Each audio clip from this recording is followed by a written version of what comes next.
Hi, my name is Ryan. I go by Fancy Frenchman online. And have you or a loved one been affected by being stuck in eternal gridlock in a game? Have you ever just wanted to go and, I don't know, break through the monotony and break a board stall? Well, I've got the deck for you. This is the Rhoda and Timin deck tech.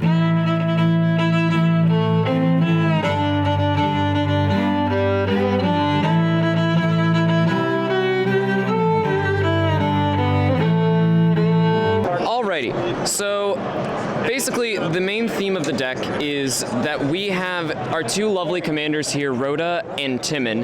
That Rhoda is whenever a creature an opponent controls becomes tapped, and it isn't being declared as an attacker, you get to put a +1/+1 counter on Rhoda. This will inevitably become a very big, aggressive threat that we can use and has vigilance, so it's perfect for defending us as well. And then its partner Timin is a flying spirit. It's a 3/4 that at the beginning of each combat you tap up to one target creature. Not many people know these pairings because they were part of the Innistrad Midnight Hunt commander decks, which didn't have much popularity. So basically what the deck is attempting to do is, with all of these lovely cards here, they're a bunch of just free spells. They're a bunch of just effects that tap down and prevent things from untapping, or they are things like Freed from the Real that they go and they tap the things whenever we say they should tap. And in fact, if we want to, we can untap the creature to tap it again and gain more mana, gain more +1/+1 counters depending on how much mana we have. So Freed from the Real is really fun because it allows you to have those shenanigans where you go and you tap and untap something. So for every 2 mana you have of blue, you can put a +1/+1 counter on your commander. And then for most of the effects, they're pretty boring in terms of they are just generically tap things down effects. But a lot of them are single turn tap downs because we, as much as we want to tap their things down and not have them swing back at us, we get bigger if they do tap and untap things. So that is basically the premise of a lot of it, is just tapping and untapping things.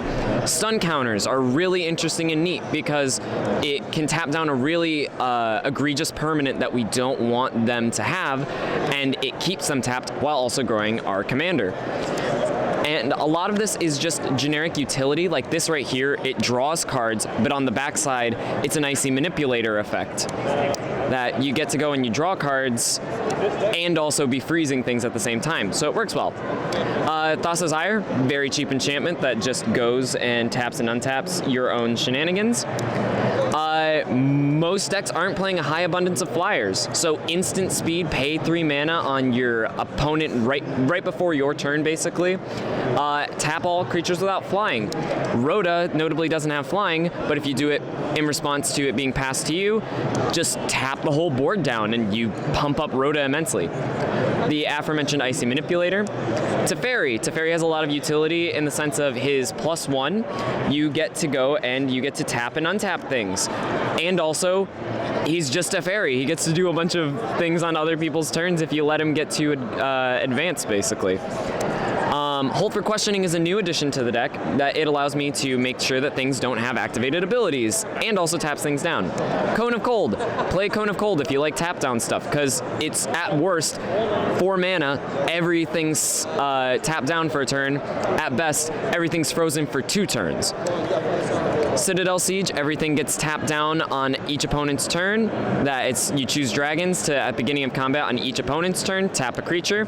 Sentinel of the Eternal Watch, the same thing. So we've got our mini Timin style things. Bluster Squall. Nobody plays Bluster Squall. I mean, for good reason generally. Tapping things down generally isn't the best thing, but when you get to tap down all creatures you don't control for 4 mana, Rhoda becomes a very big threat. Hammers of Mordrin, just repeatable tapping things down. Kelpie Guide allows you to ramp and also taps things down. Mana Sink in the form of tapping all creatures target player controls with Glare Invoker.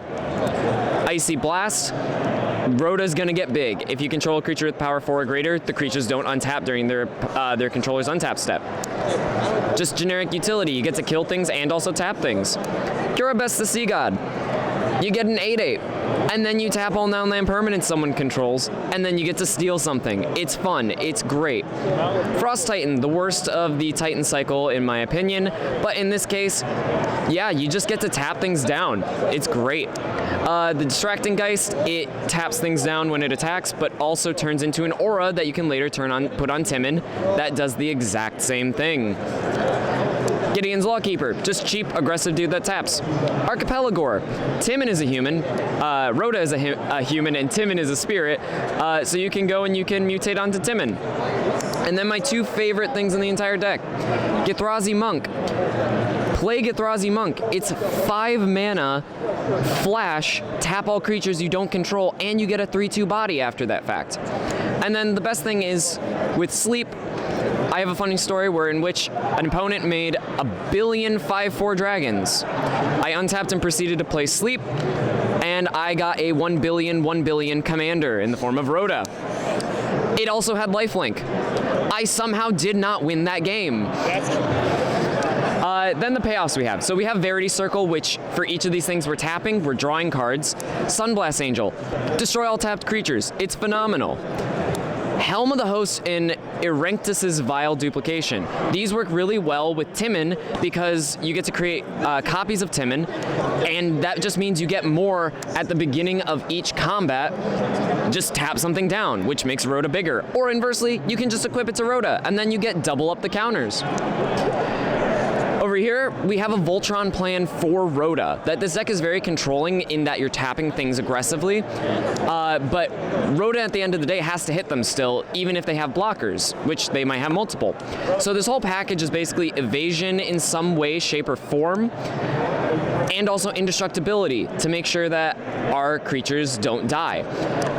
Card draw effects like Staggering Insight and Security Bypass. Security Bypass is a beating. You're not attacking with anything else really, so Security Bypass, make Rhoda unblockable, and you also get to loot every single turn you attack with him alone. Loxodon Warhammer, Lifelink Trample, phenomenal.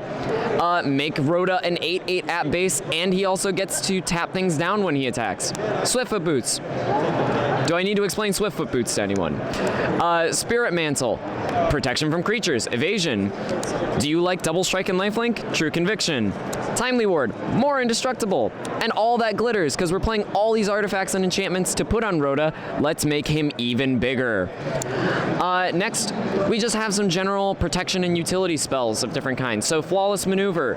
Flawless Maneuver, just, you have 2 commanders. It counts either commander as controlling a commander, and you get to cast it for free to protect Rhoda and or Timin in the case of what your situation is at that time. Swords of Plowshares, just generic good. Single combat, we only really care about Rhoda. If we force everyone else to sacrifice all their creatures, we have Rhoda to just go hit you with an immensely large thing.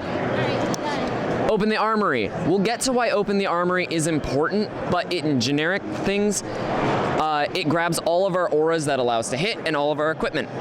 Slash the Ranks. Again, we don't care about having too many other creatures. We just want Rhoda and Timin. So destroying all other creatures and planeswalkers that are not commanders is phenomenal.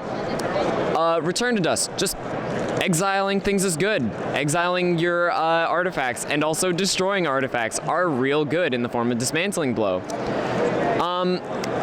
Urza's Rebuff. Just countering spells or tapping things down is really good in this deck.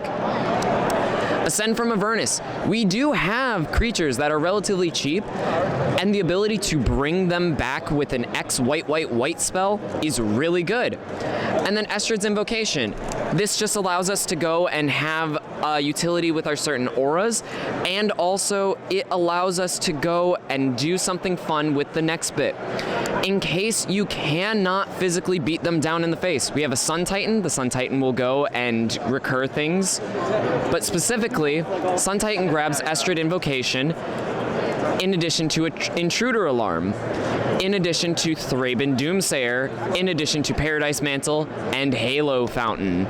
So what you basically do with this is you have an Intruder Alarm, which says creatures don't untap during their controller's untap step, but whenever a creature enters the battlefield, untap all creatures. Thraben Doomsayer is tap for no mana, create a 1/1 human. So with these two, you tap the Doomsayer, he creates a 1/1, creature enters the battlefield, you untap the Doomsayer. With that, we have a Paradise Mantle. We can equip to any creature while we're doing the Doomsayer stuff. We make infinite mana. And then finally, we can just have a creature, Intruder Alarm, and a Paradise Mantle with Halo Fountain, tap a creature for a white, untap a tapped creature you control, and untap. So then we just get to go and slowly throughout the game, we'll be able to untap the Halo Fountain, and eventually we win the game for untaping 15 tapped creatures you control. Finally, there's just some generic ramp. Ramp is always good. We're in blue and white, so we don't have like true ramp spells, but we do have our artifacts. And then finally, it's just a general suite of just pretty budget lands. This deck can and will kill people very fast because people underestimate the power of tapping things down. And with that, that is the Rhoda and Timin deck tech.